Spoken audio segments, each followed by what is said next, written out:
ጦርነት፣ ረሃብ መጽሐፍ ቅዱሳችን እንደሚናገረው ከሆነ እግዚአብሔር የሚልካቸው ነገሮች ናቸው እና አሁን ኢትዮጵያ ያለችበት ሁኔታ ያለችበት ችግር ብዙ ናቸው። ችግሮቹ ታውቋቸዋላችሁ። እነሱ በእውነቱ ሰይጣን ያመጣብን ችግሮች ናቸው። ፍትሃዊ ጦርነት የሚባለው ምን አይነት ጦርነት ነው? ጦርነት ኢፍትሃዊ የሚሆነው ምን ሲሆን ነው? ምን ሳያሟላ ሲቀር ነው? ምን ሲጎድለው ነው? አሉት ብዙ መታወቂያዎች አሉት። አንድን ጦርነት ፍትሃዊ ነው ፍትሃዊ አይደለም የሚያሰኙ መታወቂያዎች አሉት። ብዙ ናቸው፣ ግን ሶስቱን ላነሳላችሁ እችላለሁ። ሶስቱን።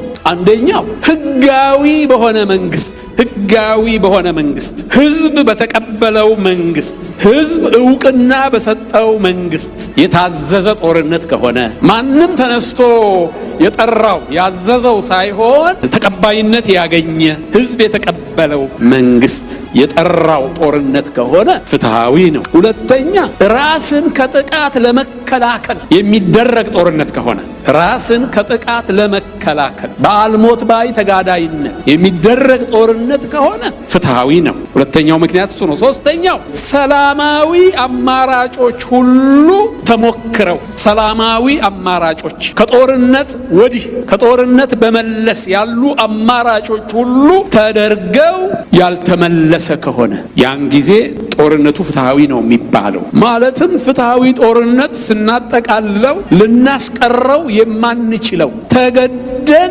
የምንገባበት በአልሞት ባይ ተጋዳይነት የምንገባበት አፍንጫችንን ተይዘን አፍንጫችንን ተሰንገን በግድ የምንገባበት ጦርነት ነው ኢፍትሃዊ የሚባለው። እንደሱ ነው ማለት ነው። እንግዲህ በዚህ ዙሪያ ያለውን አሁን ኢትዮጵያ ባለችበት ሁኔታ በወቅቱ በሀገራችን ስላለው ሁኔታ ፍትሃዊ ነው ፍትሃዊ አይደለም፣ ለምንድነው ፍትሃዊ የምንለው ለምንድነው ኢፍትሃዊ የማንለው ምናምን በጣም ብዙ መረጃ በአየሩ ላይ አለ። ሁላችሁም እንደምታውቁት በመንግስታዊ ሚዲያዎች፣ በመደበኛ ሚዲያዎች፣ በማህበራዊ ሚዲያዎች ሁሉ ሰው የሚናገርበት ጉዳይ ነው። ይሄ ጉዳይ ሁሉ ሰው የፖለቲካ ጠበብቱ፣ የኢኮኖሚ ጠበብቱ፣ የማህበራዊ ኑሮ ጠበብቱ ሁሉ ሐሳቡን የሚሰጥበት አስተያየት የሚሰጥበት ጉዳይ ነው።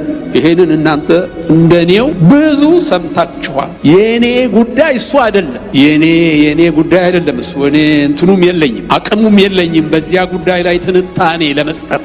ግን ሰው የሚለውን ታውቁታላችሁ ለማለት ብዬ ነው። እናንተም ያላችሁት ነገር አለ፣ በልባችሁም በአፋችሁም ያላችሁት ነገር አለ። ፍትሃዊ ነው አይደለም ያላችሁት አለ። ብዙ ብላችኋል። ከሰዎች ጋር በቅርባችሁ ካሉ ሰዎች ጋር ብዙ ተባብላችኋል በዚህ ጉዳይ ነው። እሱ የኛ እይታ ነው ያልነው። ፍትሃዊ ነው ብላችሁም ከሆነ የናንተ እይታ ነው፣ የኔ እይታ ነው። ኢፍትሃዊ ነው ብላችሁም ከሆነ የናንተ እይታ ነው። የኔ ጉዳይ የእግዚአብሔር እይታ ምንድነው ነው? የመጽሐፍ ቅዱሱ እይታ ምንድነው? እግዚአብሔር ምንድነው ስለዚህ ጉዳይ የሚለው? እሱ ነው። ለዚህ ነው የኢትዮጵያ ወቅታዊ ሁኔታ በእኛና በጌታ እይታ ያልኩት በዚህ ምክንያት ነው። የእኛውን እኛ እናውቀዋለን። የየራሳችን እይታ የተለያየ እይታ እንኳን ኖሮን ቢሆን እኛ እናውቀዋለን በልባችን ያለው። የእግዚአብሔሩ እይታ ግን ምንድነው? እሱን ማግኘት አለብን እንደ ክርስቲያን። በቤተ ክርስቲያን መድረክ ላይ ስለሆነ የቆምኩት ይሄንን እይታ ለእናንተ የማሳየትም ግዴታ ደግሞ አለብኝ። በቤተ ክርስቲያን መድረክ ላይ የቤተ ክርስቲያን መጋቢ ስለሆንኩ ሰው የሚለውን እዚህ ቦታ ላወራ አይደለም የመጣሁት። እዚህ ቦታ የማወራው የእግዚአብሔር እይታ ምንድነው እግዚአብሔር ስለዚህ ጉዳይ የሚለው። እናንተ የሚያስፈልጋችሁ እሱ ነው፣ የሚጠቅማችሁ እሱ ነው። እና የሰውን እይታ በቃ እስካሁን ባልኩት ውስጥ ጠቅልሉት። ወደ እግዚአብሔሩ እይታ ልመለስ። ምንድነው እሱ የእግዚአብሔሩ እይታ? መጽሐፉ ምን ይላል? መቼም በዚህ ዘመን ያለውን ችግር ሁሉ በሰይጣን ላይ የመላከክ አባዜ አለ። በኢትዮጵያ ቤተክርስቲያን ውስጥ ያለውን ችግር ሁሉ ስጋዊም ቢሆን መንፈሳዊ ችግር ቢሆን ሰው ሁሉ ለምን እንደሆነ እንጃ በሰይጣን ላይ ነው የሚላክከው። አንዳንድ ቀልዶች ሁሉ አሉ በዚህ አቅጣጫ የሚባሉ። ለሰይጣን ለራሱ ነገሩት ይባላል። አንዳንዱ ነገር አንተ እኮ ነህ እንዲህ እኮ ያረከው እንዲህ እኮም ታረጋው አንተ አሉት አሉ። ኧረ እኔ ራሴ ዛሬ ገና መስማቴ ነው ይሄንን አለ ብለው ሰዎች ሲናገሩ ሰምቻለሁ። አይገርመኝም፣ እውነትም ቢሆን አይገርመኝም። ለምን ብዙ ነገር ነው የምንለው፣ ችግሩን ሁሉ እሱ ላይ ነው የምንቆልለው። እና አሁን ኢትዮጵያ ያለችበት ሁኔታ ያለችበት ችግር ችግር ብዙ ናቸው። ችግሮቹ ታውቋቸዋላችሁ። እነሱ በእውነቱ ሰይጣን ያመጣብን ችግሮች ናቸው። ሰይጣን ነው የእነዚህ ችግሮች ምንጭ። ችግሩን አይደንቲፋይ ማድረግ፣ ችግሩን ለይቶ ማወቅ የመፍትሄው ግማሽ ነው ይባላል። ግማሽ። በመጀመሪያ ችግሩን ነው ማወቅ ያለብን። ከየት ነው የመጣው? ምንጩ ምንድን ነው? እግዚአብሔር ነው? ሰይጣን ነው? ሰይጣን ከሆነ ግልጽ ነው፣ ከሰይጣን ጋር እንጋጠማለን፣ ከሰይጣን ጋር ይሆናል ትግላችን። እግዚአብሔር ከሆነ ግን ምንድነው የምናደርገው? እኛ ያው እንታወቃለን፣ ጴንጤቆስጤያውያንን፣ ሰይጣንንም በጣም እናውቀዋለን፣ እግዚአብሔርንም እናውቀዋለን። ትንሽ እናውቀዋለን፣ እግዚአብሔርንም ጨርሰን መቼም አናውቀውም፣ ግን እናውቀዋለን። ሰይጣንንም እናውቀዋለን። በእኛ መድረክ በተለይ በዚህ መድረክ ቅዳሜ የሚሆነውን ነገር ታውቃላችሁ። ቅዳሜ ሰይጣንን አሽከሮቹን፣ መናፍስቱን አንዳንዶቹን በስማቸው እየጠራን አገልጋዮቻቸውንም አንዳንዶቹን በስማቸው እየጠራን እናውቃለን። አገልጋዮቻቸውንም እንኳን አንዳንዶቹን በስማቸው እናውቃቸዋለን። እና በስማቸው እየጠራን በልውጣ ከዚህ በልጥፋ ከዚህ እንላቸዋለን። እነሱም ደግሞ ይታዘዙናል። እኛን አይደለም የሚታዘዙት፣ ስሙን የምንጠራባቸውን ጌታን ነው የሚታዘዙት። እና ይታዘዛሉ። እውነት ነው። በዚህም ጉዳይ ላይ ብዙ መናፍስትን ገስጸን እናውቃለን። ልቀቅ ምድራችንን ብለን እናውቃለን። ግን ነገሩ ቆየ፣ ከኛ ጋር ቆየ። መቆየት ብቻ ሳይሆን ደግሞ ከቀን ወደ ቀን ከዓመት ወደ ዓመት እየበረታ ሄደ። ይሄ ነገር የጀመረን ወደ 2008 ዓመተ ምህረት ላይ ነው እንደምታስታውሱት። አሁን ወደ 5 ዓመት ሆኖታል።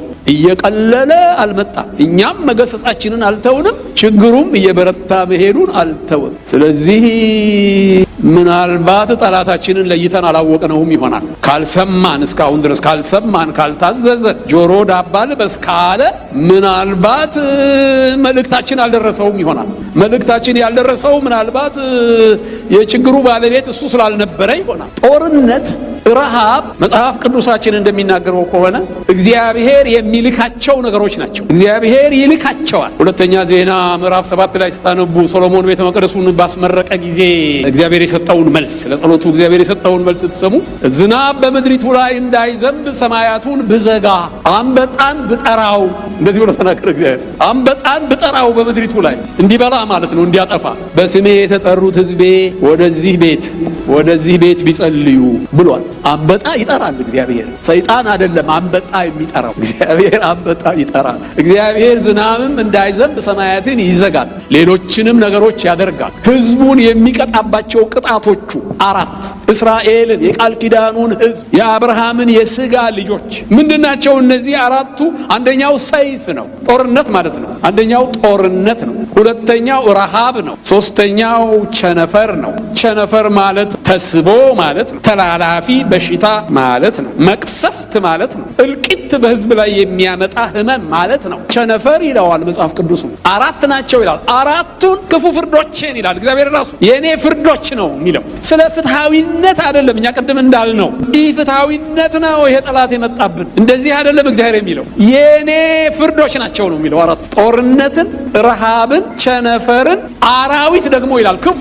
አራዊት መቼም ከ2008 ጀምሮ በምድራችን ላይ ያለፉትን እነዚህን ችግሮች አሁንም ያሉትን በደንብ ያያችኋቸው 4ቱንም ታገኟቸዋላችሁ። 4ቱንም ሰምታችሁኛል አይደለም? 4ቱም በምድራችን ላይ አሉ። አሁን እኛ ፍትሃዊ ነው እንላለን። እውነት ነው፣ ፍትሃዊ ነው። የኛ ጦርነት ፍትሃዊ ነው። በኢፍትሃዊነት የመጣብን ጠላት አለ።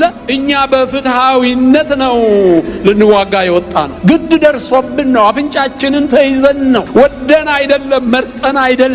ሌሎች አማራጮችንም ሁሉ ደግሞ ወስደን ነው። ሌሎች አማራጮችን ሁሉ አድርገን ነው። ሰው ጉድ እስኪለን ድረስ፣ የገዛ ሕዝባችን ጉድ እስኪለን ድረስ፣ እስኪሰድበን እስኪሳለቅብን ድረስ ታግሰን ወደኋላ ተመልሳችሁ የሆነውን ነገር ሁሉ አስቡ። ሰው እስኪሰድበን ድረስ ምን አይነት ሰዎች ናቸው እነኚህ? ምን ያሉት ሰዎች ናቸው? እንዴት እንደዚህ ያስደፍሩናል? እንዴት እንደዚህ ያስጠቁናል? እንዴት እንዲህ አያረጉም ብሎ ማንም ሰው ትንሹ ትልቁ ይሳለቅብን ድረስ ታግሰን ፍትሃዊ ነን። እኛ በእውነት በእግዚአብሔር ፊት ፍትሃዊ መሆናችን ደስ የሚያሰኝ ነገር ነው።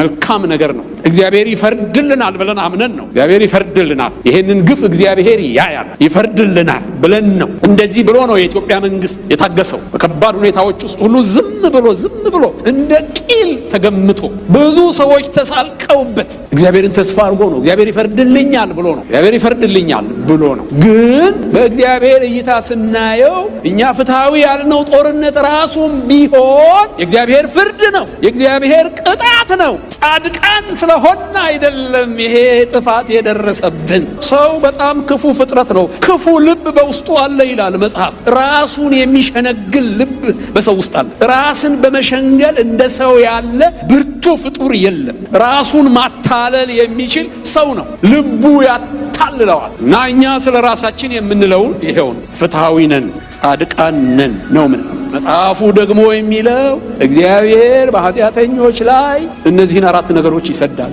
ነው። 4ቱም ነገሮች አሁን በምድራችን አሉ። ጻድቃን ስለሆንን ሊሆን አይችልም የመጡብን፣ ሊሆን አይችልም። ኃጥአን ስለሆንን ነው ሊሆን የሚችለው። እንደዚህ እንድታዩት ፈልጋለሁ።